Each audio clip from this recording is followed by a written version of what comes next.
Hello everyone and welcome back to another New World video. My name is Brian if you happen to be new around here, but if you're a returning subscriber, thank you so much for being a part of the 15,346 of y'all who've hit that subscribe button and is taking a chance on my content. Welcome back, welcome in, and I'm really glad all of y'all are here, but we got a lot to talk about. This video is jam-packed with information and we're gonna just dive into it. This is the Transmog frequently asked questions. This is dropping on Monday. So if you're watching this on Sunday when it releases, you have only one day to wait, but we're going to go through the full post. I'm going to give you guys my thoughts, and then we're going to do something a little bit different for those who want to hang out for that part of the video towards the end. But that's optional content if you want to engage or jump into it. But anyway, Transmog's frequently asked questions. They talked about this on the latest Forge in Eternum, which it kind of gave a preview of what it is, but here is the write-up, and I'm so glad it's finally here. Transmog does not mean anything to me personally. It's not my end game, but this is a big system. This is a big deal. And what they've already showcased in the video looks phenomenal. So show off your favorite skins when Transmog comes to New World on August 21st. Downtime will begin at 5 a.m. Pacific time. Now, here's what's also important about this is that we have Gamescom right around the corner. That's where we're going to get more information about the expansion. If that doesn't happen, that's just going to be weird, and we'll talk about that in a discussion video. You probably hear my kids screaming in the background. It's a fun day. We're having good times. The last opportunity, approximately it's going to be 1 hour. Use consumable Transmog's tokens to capture the appearance of any gear collected in New World and then transform it into a usable skin for your cosmetic collection. How will your aesthetic inspire other players? We caught up with the development team to discuss it on the latest Forge in Eternum, but let's talk about and break it down how it works. Interact with the Stylemancer NPC in any settlement to select a specific piece of gear to view its Transmog's options. Next, you'll see the thumbnail grid of potential appearances for that slot, including both selected skins and entitled skins from the Twitch Drops Prime Gaming loot and the in-game store. After you've acquired an item as loot, the option to capture its appearance will be permanently available from the Stylemancer. Even if you salvage, discard, and trade the item, any items obtained prior to the release of this feature but will no longer owned must be required for the menu to recognize and allow players to transmog it. And we can see a beautiful, awesome image of how this all works. I love this kind of personal and collection mindset. I think I'm excited to see how that's going to impact my gameplay and my gameplay loop. Anyway, the appearance of most any weapon, tool, and armor can now be converted into a skin for one Transmog's token. Transmog tokens cannot be spent on Twitch drops, Prime Gaming loot, leaderboard rewards, skins, and in-game store items since they are already available as skins. New icons identify the source of each item for your convenience. Some items like leaderboard reward skins will not appear on the Transmog screen.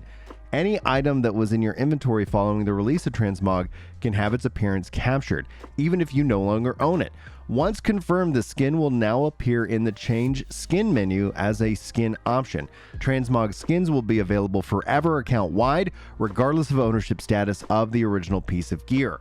You can sort through the menu by name, source, owned versus unowned, captured versus uncaptured, full sets versus partial sets, including the option to apply appearance available from the matching set so you can quickly change the entire outfit like Transmog's Factor tier. So what are the tokens? What are these Transmog tokens? Use consumable Transmog tokens at Transmog stations to capture the appearance of any item in your inventory. Once an appearance has been captured, it is permanently available as a skin. The captured skin will then appear as an item that can be applied to other skins at the skin item change. So how do you get them? This is where I'm sure we're going to get into some frustrations regarding pricing, because this is they're gonna sell it to us. In this case, Transmog tokens can be attained through the following methods. Free season pass reward track. One Transmog token can be earned at level 15, 51, and 100 for 3 per the free season. Elite chest, 1% chance drop. You can earn 1 Transmog token per week from any elite chest. So that's a 1%. So in this case, you get 1 a week, no matter what, assuming you get lucky on the drops. I like a percentage drop because there's other pathways to get it. Because then this just means, in my mind, when it happens, you automatically translate that to a value that you just got handed. So anyway, Transmog's tokens can also be obtained for Marks of Fortune, premium season pass reward tracks. 1 can be earned at 7, 18, 65, 75, 85 for a total of 5 as a part of the premium track. So all in all, that gives you 5, 6, 7, 8 as a part of a season that's dropping. Now, in-game store, 1 transmog token for 2,500 marks, 2 for 5,000 marks, 5 for 10, and then 10 for 20. So this is roughly $2 a token at the maximum in this case. So you can start to relate that, hey, I just got handed $2, in that case. Let me know how you feel about the pricing. For me, I don't find a problem with it because this game isn't asking me for a monthly sub. I'm perfectly fine with Glamour becoming this kind of system because there are ways to get them for free, and that's just where I fall on it. Not saying I'm right. I'd love to hear your thoughts as to the reasons and also the pricing. Is this a good price? Is this a bad price? I do think that we can see them do sales, so this might be the starting price, but we might see sales like that in the future. So let's continue on. Note that transmog tokens are not tradable. There is no functional difference between free and paid tokens. Can I transmog skins across different weight, weapons, and appearance types or apparel types? You can transmog from light to heavy or medium armor appearances and vice versa. You can only transmog within the same weapon type. Muskets can only be applied to muskets, swords to swords, etc. Transmog only works across the same slot. Apparel, only head works for head, chest for chest, etc. All tiers and rarities are eligible for transmog. So how do the skin dyes work with this transmog system? You can use any consumable dye to change the color of your transmog skins. The underlying piece of gear in the transmog version will have different appearances.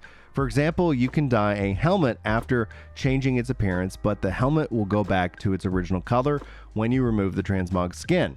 Are transmog tokens and skins available account-wide? And they say you will have a shared balance of transmog tokens across your account. That means spending a transmog token on any character will reduce your total account balance. Customized transmog skins will also be available account-wide, making your preferred fashion accessible to all of your characters. Your alternate characters do not need to have the underlying skin to select a transmog outfit. This custom skin will automatically be available to you and all your characters through the change menu in the skin system. Thank you guys so much for your support, and we will see you in Eternum. So I think that feels like honestly a well thought out system. I honestly have no complaints personally about what we're going to see. It's going to be fun to be able to actually finally go hands on with this system here just in a day from the time of this recording. So it's going to be pretty exciting to see. Now, I did promise, so guys, class dismissed. For those of you who are just here for the news and information, what we're going to do is I've been doing this over on Ginger Prime. Ginger Prime has been blowing up, by the way. Like, it's 3,000, 4,000 subs right now a month. And thank you guys if you're following me over on my main channel for that support. But what I've been doing is having a lot of fun diving into what you guys have to say and kind of including that kind of as a real time, like, hey, this is what's going on in the community discussion. So if you want to hang out for that, I got 2 comments that I'd like to highlight for you as a part of this video. And if you don't want to hang out for that, no worries. I'll hopefully see you guys in the next video. But let's go ahead and dive in. I'm hopefully not going to butcher the name. Z9 Biggs says, the guest system mentioned is a terrible idea. We have things like that in Final Fantasy XIV that tend to ruin markets across servers, tends to put population where it isn't even actually at. It would ruin the open feeling of choosing a less populated server for that reason specifically. And that's a fair critique when it comes down to it. In my mind, when I refer to a guest system in this regards, is that we're going to see some queue times. You know, they're right around the corner, especially as pre-expansion hype kicks up and expansion hype really kind of goes in. And it would be nice that if someone who wants to play the game, who has been trying, like, oh man, I really want to sit down and play, I have this time, oh, I have to sit in a long ass queue, like, would be able to go and just say, well, you can go over to this server and play while you wait. But there are economic impacts, and that is true, and absolutely fair assessment. I think you could mitigate some of that, though. I don't think just the fact that some people might abuse a system means that a system that would benefit 99% of the people or the players, just because 1% is going to abuse it, doesn't mean we throw it all out. We then try to say, how can we make it fair and equitable? And so essentially where you end up having a system where maybe that stuff doesn't, come with you, but there's some kind of cash value that you get. So you then get onto your server and it's like, hey, thanks for doing that gathering. Here's 50 coins or something like that. Now, this is just me making up numbers. This all comes down to the balance and planning, but that's just be kind of where I would think that, and especially from a brainstorming perspective, like just all ideas on the table, right? Like anything, there's no, like I'm not causing Amazon to do anything.